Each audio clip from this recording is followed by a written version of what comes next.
վերաբերյալ հանրային ծառայությունները կարգավորող հանձնաժողովում քննվող այդ վարույթի ժամկետները լրանում են շուտով եւ որոշումը հայտնի կդառնա։ Ես ուզում եմ հասկանալ կառավարությունը ինչ սցենարներ ունի, եթե այդ լիցենզիան դադարեցվի, արդյոք կառավարությունը պատրաստ է գնել հեծը սեփականատերերից եւ մի հարց էլ դուք ամիսներ առաջ հայտարարեցիք, որ հոգեվորականների կյանքին վերաբերյալ տվյալներ ձեզ տրամադրում է ազգային անվտանգության ծառայությունը, ուզում եմ իմանալ արդյոք դուք այդ տվյալների հիման վրա եք գրում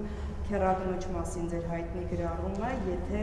ոչ ինչ ինֆորմացիոն հիմք ուներ այդ գրառումը եւ արդյոք դա վերաբերվում էր Մայրաթորի դիվանապետ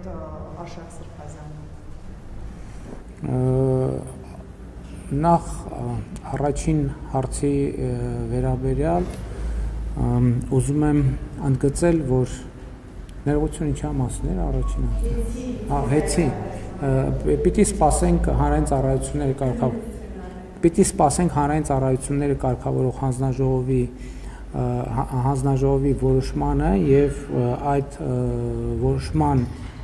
որոշումից հետո մեր մոտեցումները ձևակերպենք, չնայած ասեմ, որ նախկինում էլ մենք ասել ենք, մեր պատրաստակամությունը հայտնել ենք եւ ես իմիջիալոց քաղաքացիական պայմանագիր կուսակցության համաժողովի իմ ելույթում երկու սցենար նշեցի, սցենարները մնում են ուժի մեջ եւ դες ասացի, որովհետեւ նախ կախված է հանրային ծառայությունների կարգավորող հանձնաժողովի կայացրած որոշումներից, որովհետեւ այդ որոշումը ինչ որ մի բովանդակություն է ունենալու, որը կամ հնարավոր է դարձնելու կամ անհնար է դարձնելու մեր մտածած սցենարները կամ մեր մտածած սցենարների վրա որոշակի ազդեցություն է ունենալու մենք կքննարկենք, այսինքն նախ սպասենք տեսնենք հանրային ծառայությունները կարգավորող հանձնաժողովը ինչ է որոշում, դրանից հետո կոնկրետացնենք շարունակությունը, եթե ելնենք այն կանխավարկածից, որ հնարավոր է դառնալու հարցածագելու ինչքան է գինը, գնից է կախված իսկ գինը պետքա որոշվի համակողմանի վերլուծության արդյունքում։ Եթե դա կլինի տրամաբանական գին, ես ասել եմ, որ շատ լրջորեն կքննարկի։ Եթե դա շատ մեծ կլինի գինը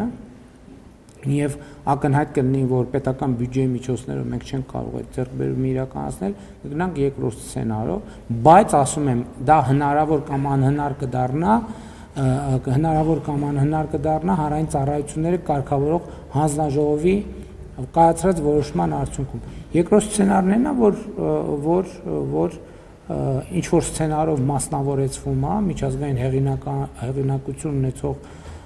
ընկերության մասնագիտացված եւ իհարկե բայց կառավարությունը որոշակի ներկայություն թե օրենսդրական կարգավորումով, թե բաժնետոմսերի, թե ոսկե բաժնետոմսով այդ արդեն քննարկվում է։ Բոլոր դեպքերում պետք է վճարի հեծին, բայց ով մի սցենարի դեպքում կառավարությունը, մյուս սցենարի դեպքում նա ով ձեռք կբերի, որովհետև ըստ էության անուղղակիորեն կստացվի, որ ձեռք է բերում իհարկե կառավարության միջամտությամբ, բայց ձեռք է բերում մյուս ընկերությունից։ Այսինքն դրանք այդտեղ շատ նրբություններ կան, ես խնդրում եմ հաշվի առեք,